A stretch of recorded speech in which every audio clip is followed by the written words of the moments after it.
Vamos lá então, pessoal, para a nossa aula sobre aula teórica, né, sobre a glia no tecido nervoso.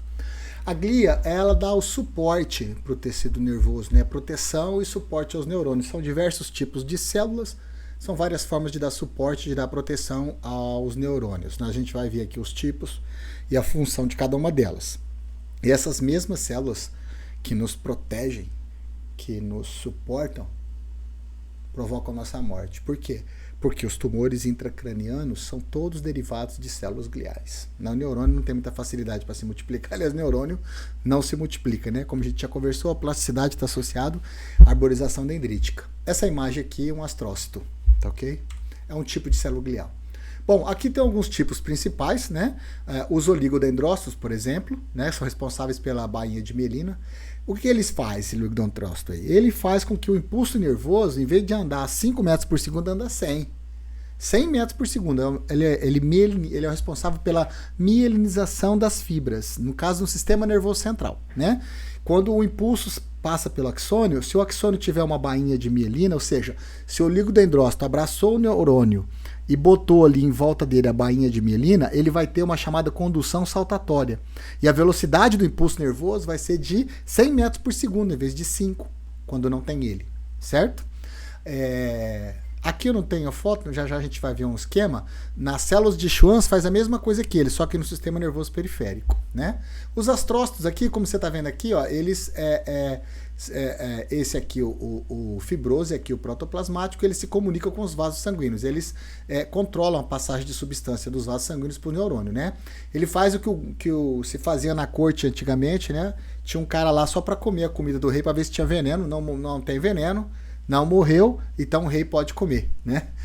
Em algumas situações isso acontecia, né? Pelo menos em fábula, né? Não sei isso se é verídico. E a micróglia aqui, certo? Que também tem funções de ajustes no sistema nervoso central, proteção de neurônio, né? E a gente vai ver, ela é muito importante, está relacionado ao HIV aí. Já já a gente fala dela. Aqui são só para mostrar, apresentar a vocês algumas das células gliais do tecido nervoso, né? Aqui vamos mostrar de novo mais algumas em esquema, né? E correlacionar com as imagens. Veja, aqui é um fibroblasto, aqui é um astrócito, estou com o tecido conjuntivo na cabeça. Aqui é um astrócito, né? Pelo formato dele aqui, você está vendo? Forma com um formato conjunto todo como se fosse uma esfera, tá vendo? Como se fosse uma esfera, ó. Lembra uma esfera o centro dele, não é? Então, esse daí, né, é o protoplasmático. E você tem o outro astrócito que já é mais compridinho, tá vendo? Já não é tão redondinho assim no meio, já é mais compridinho. Esse que é mais compridinho aqui, ele é chamado de astrócito fibroso, né? Aí você tem aqui, né, a micróglia, né? E aqui o oligodendrócito, né? Aqui desenho, aqui foto, aqui desenho, aqui foto. Aqui é bem parecido, né? O desenho está bem semelhante, né?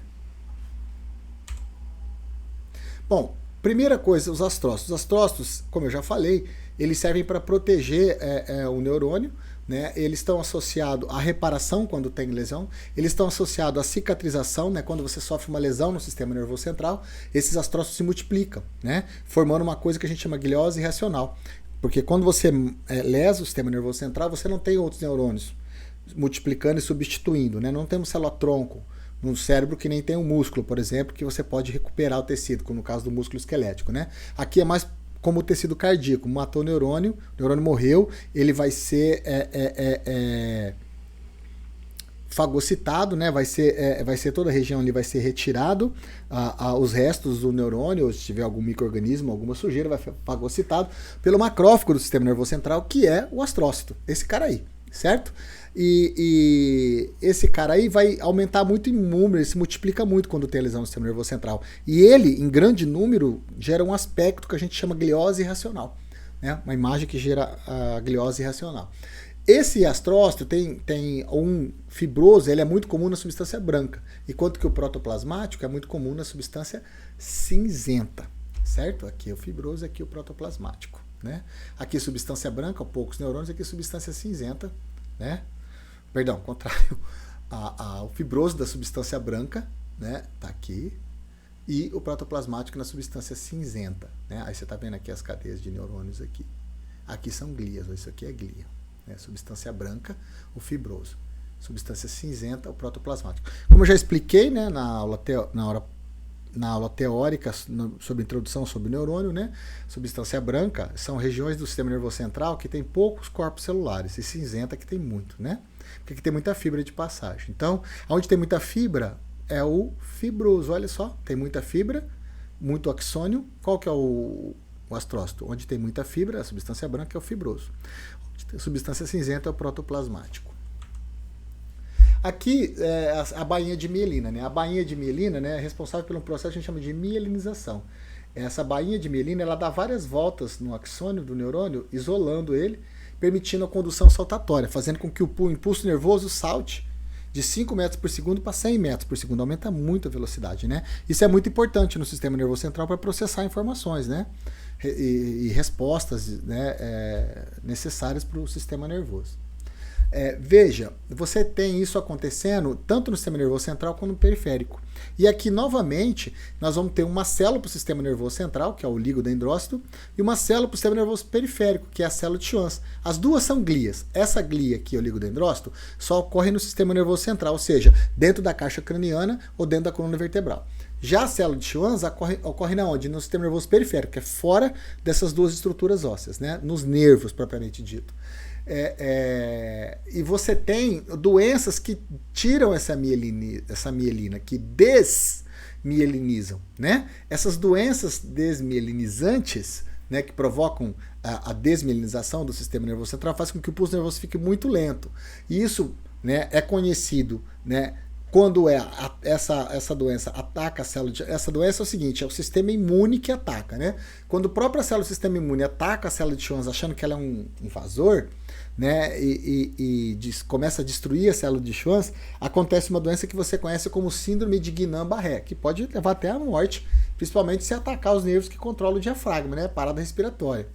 E no sistema nervoso central, quando ataca os oligodendrócitos, provoca a chamada esclerose múltipla, né? Nesse caso aqui, as duas doenças são ataques do sistema imune contra esses dois tipos de célula glial. Aqui as células ependimárias são células que revestem os ventrículos, né? Aqui está destruído, né? Ela é uma do ladinho da outra aqui. Elas funcionam como uma barreira, né? Para impedir, né, a entrada no sistema nervoso central, né, de substâncias que vêm ali do plexo coroide, que por sua vez vem da corrente sanguínea, né? O plexo coroide é onde as substâncias saem da corrente sanguínea e vão para o líquido céfalo-raquidiano e não tem barreira hematoencefálica. Então você passa muitas substâncias ali que podem ser maléficas aos neurônios, sistema nervoso central.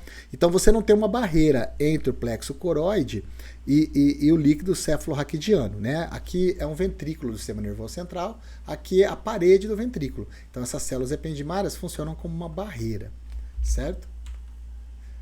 E aqui a micróglia, né? A micróglia que está associada, que eu falei, com HIV, porque quando você usa um retroviral e destrói todo o HIV no sistema imune, nas células T do organismo, elas ainda ficam armazenadas dentro dessas células gliais. Por isso que você para o tratamento com HIV, ela volta, né?